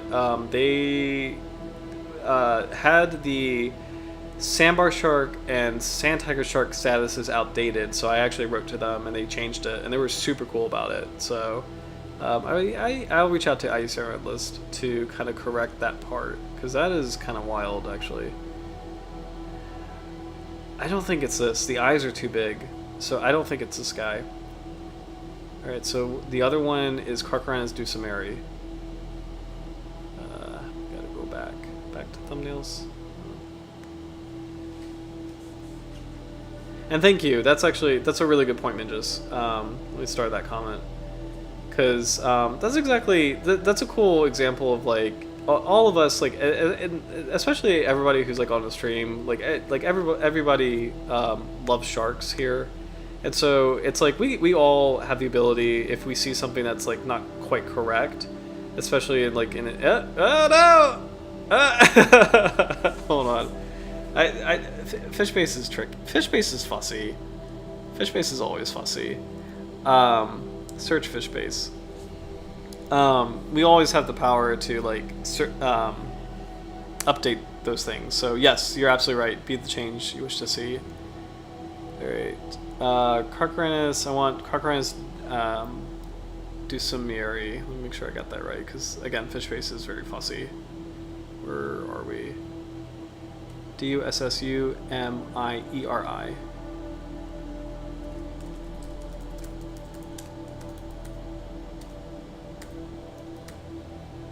Here we go.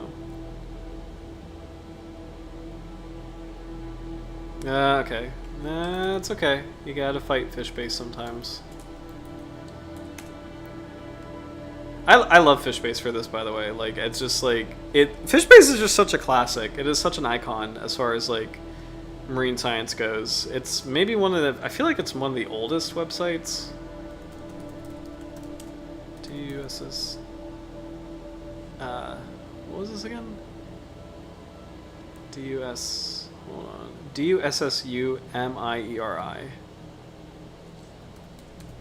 That's exactly how you're supposed to be using it, by the way. Species code is not in public version of Fishbase. What does that even mean? I guess we'll do it the old-fashioned way, where we want Carcharhinus.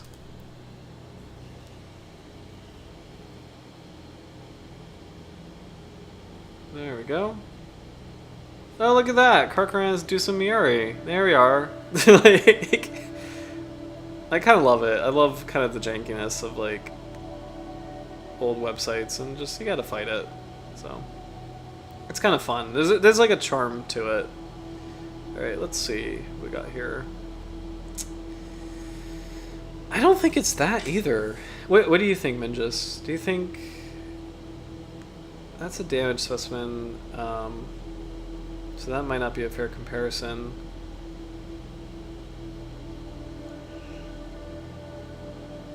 I think the eyes are too big for that. No? Yeah, I think the eyes are too big. And plus, that spot on the second dorsal fin is really distinctive. Yeah, this is a real mystery shark. Yeah, I don't think it's that. I don't think it's that either. So this is a little mind-boggling. Like what is this? It's either like this is really weird. This shark in this photograph is very strange. Looks just like a bull shark except for the ridge. And, you know, maybe it's not just like a bull shark because there's a couple of features like, I don't know, the pectoral fins do look a little smaller. It could be the angle of the photograph, but that dorsal fin looks a lot like a bull shark's, but the ridge is like really throwing me off. This is fascinating. So, alright. Let me go back to... this is a modern Pondicherry shark.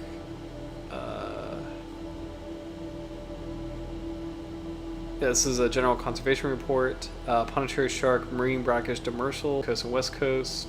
Critically endangered, hook and line, bottom set, gill nets, and bottom trawl. So this is a report for India. Not much new on it, so this is kind of like more of like a general like where the shark is found. This is not about the Pondicherry shark specifically. I think the Pondicherry shark is a component.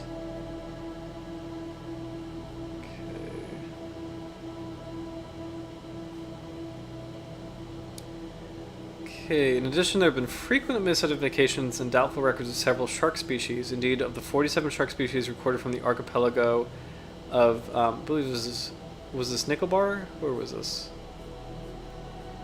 New records of sharks from the Andaman and Nicobar archipelago in India with notes on current checklists. So it's an interesting note. In addition, there have been frequent misidentifications and doubtful records of several shark species. Indeed, of the 47 shark species found from the archipelago, 7 are confirmed or doubtful records for which there is no photographic evidence. These include the Ganges shark, Glyphis gangeticus, small-eye hammerhead, Sphaerna tudes, Pondicherry shark, Carcharhinus hemiodon, black spot shark, Carcharhinus coelii, blue shark, Prianus glauca, and short-nosed spur dog, Squalus megalops, and the common thresher, Elopius vulpinus. Interesting.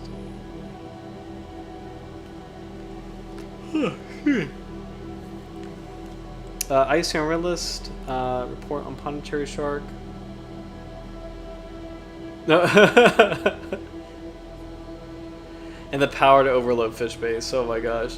Looks like it's one of the oldest websites. All the good science info comes from sites like that. Yes, that is so true. I definitely agree with that. Color seems to be close on the first, but I'm not sure if that's a good thing to go off of. Yes, good point. That's very wise. As far as shark identification goes, color is usually not good because so many sharks can just vary in color, and even in life stages, the color varies. So, really, like fin positioning or just proportion of physical features like the fins is a good metric to go off of. So, this is. I guess this is a full assessment. So this is kind of like a PDF version of the IUCN Red List website. But let's just check out what we got here. We won't reread everything from it. This is basically the same assessment. It's basically the same information. I'm just scanning to see if we have anything new. This is the same thing. We're talking about the Sri Lanka thing from De Silva. They're talking about how it's a bull shark, but that's not correct. Habitat and ecology. Historically, the Pondicherry shark was recorded inshore on continental insular shelves from 10 to 150 meters in depth. Reports of it entering rivers have not been verified. Interesting. That's actually really helpful because the mystery shark is found in fresh water, and this paper is saying, this summary is saying, reports of it entering rivers have not been verified. Maximum size is 102 centimeters total length. Size at birth was less than 32 centimeters, but its biology remains virtually unknown. Generation length is inferred from another small species of coastal Carcharhinus shark, the small-tailed shark Carcharhinus porosus, which has an age at maturity of 6 years and maximum age of 12 years, resulting in generation length of 9 years. Okay. This species is probably utilized for local human consumption. Threats. Shallow water demersal coastal fisheries have been severely depleted. Resources have been severely depleted across the range of the Pondicherry shark, and this species is unlikely to have found any refuge as fishing effort in coastal waters and on the continental shelf has been extensive. Shark fishing is widespread, intensive, and generally unregulated across its range, and practices are well known to be unsustainable. Other small-bodied, resilient whaler sharks are the mainstay, and fisheries elsewhere are declining or have collapsed in India, including spade-nose shark and blacktip sharks.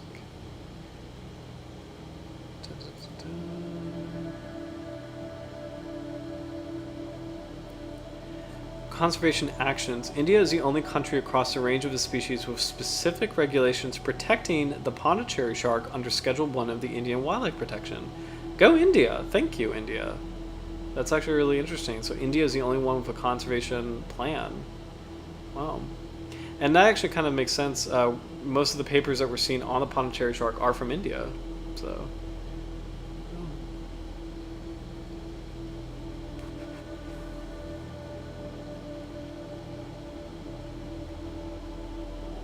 FAO Expert Advisory Panel Assessment Report.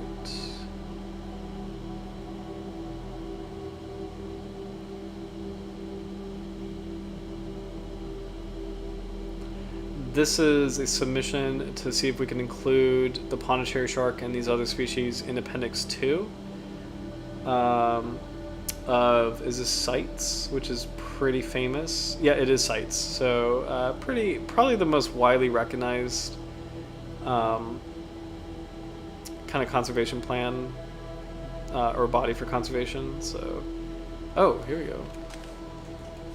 Pondicherry shark.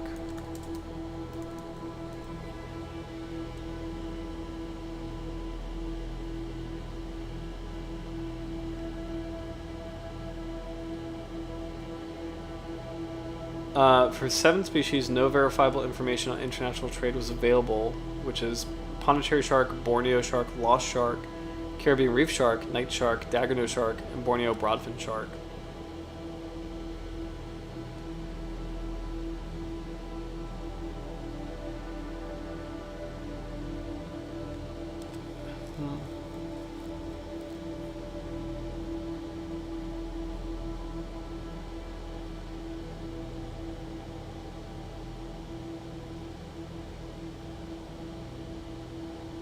Is there a summary on the species? Species distribution. Okay.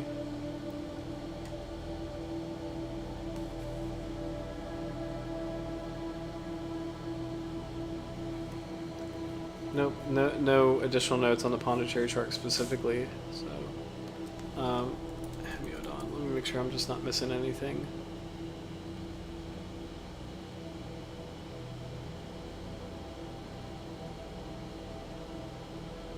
Okay.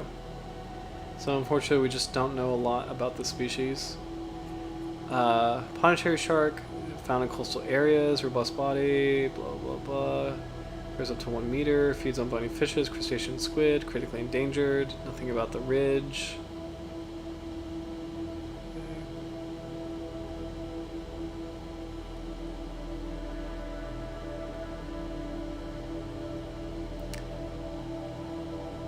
Shark diversity in Indian Sundarban biosphere. Human activity is rapidly expanding, posing endangered ocean biodiversity. A review of shark diversity in Indian Sundarban biosphere is presented in this present study. Of the 70 shark species found in the Indian Ocean, researchers discovered 22 have a limited distribution, 12 are quite abundant but not consistently taken, and just 6 have a vast range. Records confirm the existence of 16 species in Sundarban. Glyphis gangeticus is the sole indigenous species to the Gangetic Delta, although it, along with the Carcharhinus hemiodon, Pondicherry shark, is uncommon, that it was never spotted in the previous decade. Cool.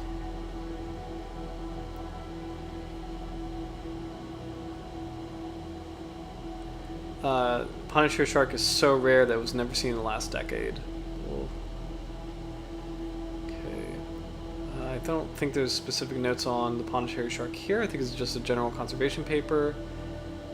And finally, we have, I think this is another general conservation paper.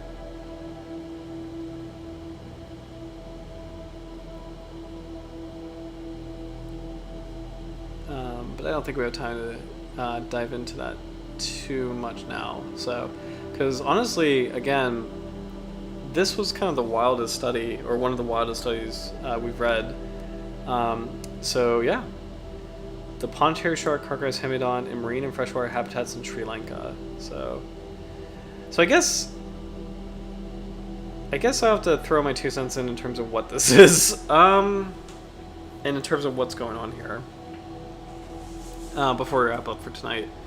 And I guess, oh hey, Mondo, what's up? So let's see. Hello, Dr. Oz, did you get to check my link? So where are you sending it? Because I don't see it either in my inbox or on the website. I don't see it in the comments here too. Please let me know if you're sending it in the comments. Minjas, thank you. Dr. Jaw's special stream. I'm asking a mystery shark. Yeah, because I haven't seen it. I may not see it in this view if it's a web link. So I apologize because it's just not showing up. So, welcome to the stream. Just just looking at the comments. Okay. On last week's chat, I did scan last week's chat and I didn't see it, but I'll double check that. I'll definitely double check that, so I could check it out. So sorry about that. But also, Mondo, we have a Shark Week. Find a deal on your favorite thing in the no ads. Shut up.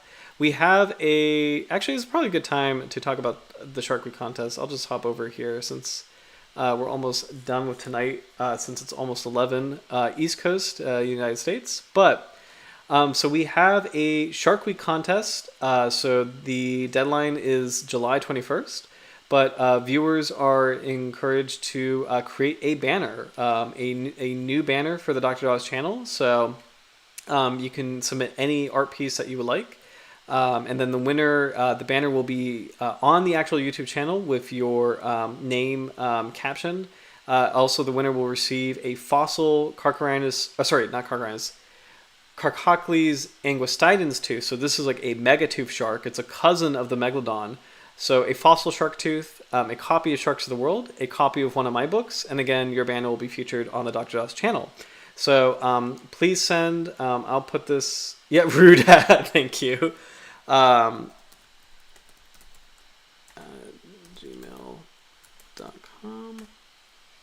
Yes, any shark is fine. You're welcome to draw anything.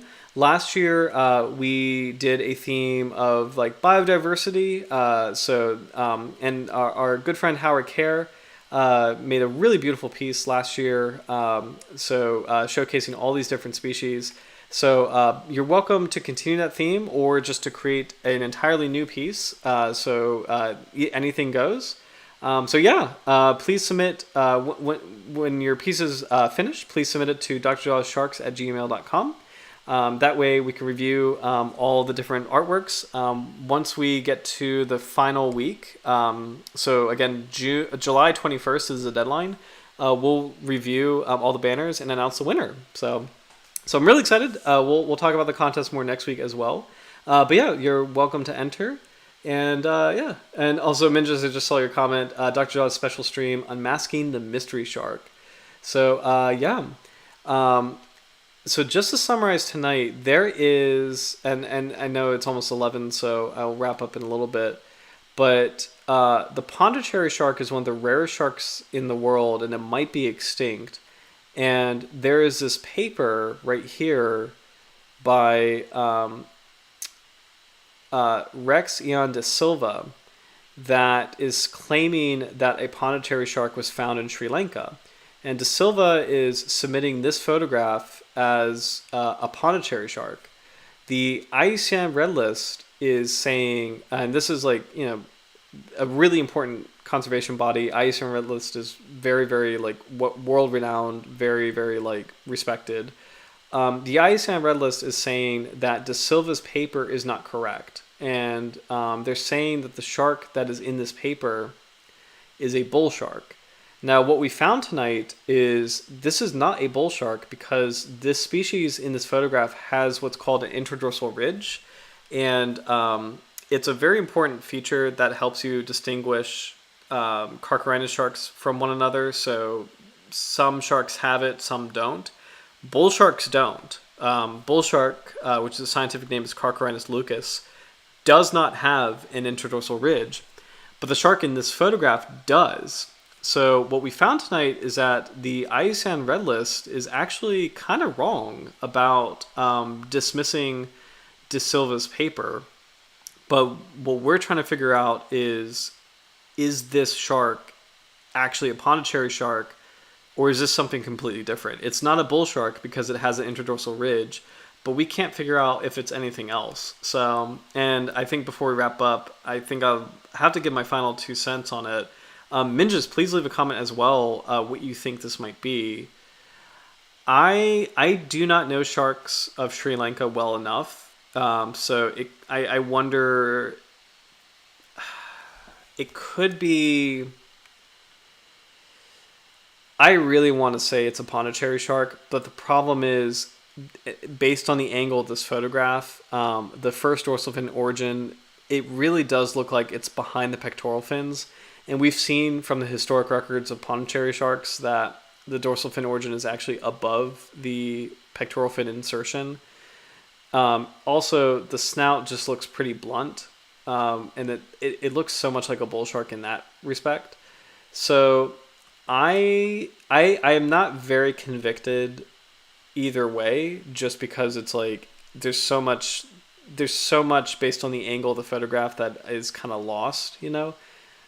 I think this is a different species altogether.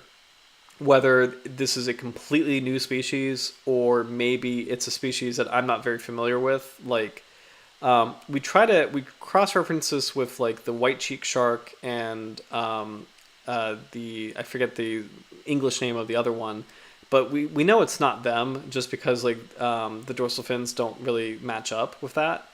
But I from based on what I'm seeing, I don't think this is a bull shark. I don't know if this is a Pondicherry shark, and it doesn't really look like it would be because, like, you know, just based on the fin placement. So I think my final conclusion personally is from most to least likely, I think it's a different species, or it's a Pondicherry shark, or it's a bull shark. So I think it's not a bull shark. So let me rephrase that. I think it might be a different species, but I'm open to it being a Pondicherry shark, and it's not a bull shark. You know, because it has an interdorsal ridge, it is definitely not a bull shark. So it's really cool to see that. It's really cool to see the IUCN Red List got something kind of wrong, but it's kind of also maddening in terms of like, what is this thing? So this is a mystery. This photograph is probably one of the most interesting and mysterious that we've seen so far as sharks go. So, yeah. So, who is this? Who is this little shark man?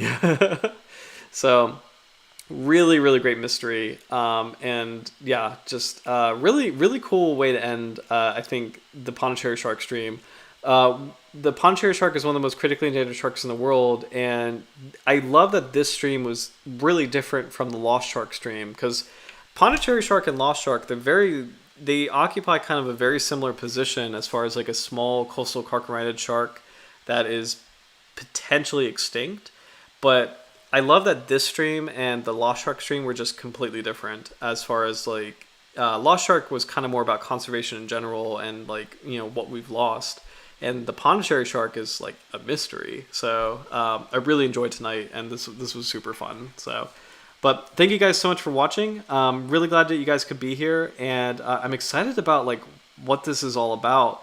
I'll kind of keep digging on my end, and please let me know, and also future viewers, if you have a comment in terms of what you think is going on with this photograph and whether or not this is a Pondicherry shark, like a true Pondicherry shark, or if this is something completely different. Do not comment bull shark, because unless you have proof that somehow there's something wrong with this photograph, it's the interdorsal ridge says it all. It's not a bull shark if it has an interdorsal ridge. So this is a really cool mystery to end on. But anyway, thank you guys so much for watching. Good luck on the contest. I'll put a post on the community page in terms of more details on just contest rules. There really isn't a lot. Just draw whatever, just as far as sharks go. So the winner gets those prizes, and we'll announce all the winners, or not like all the banners on the July 22nd stream.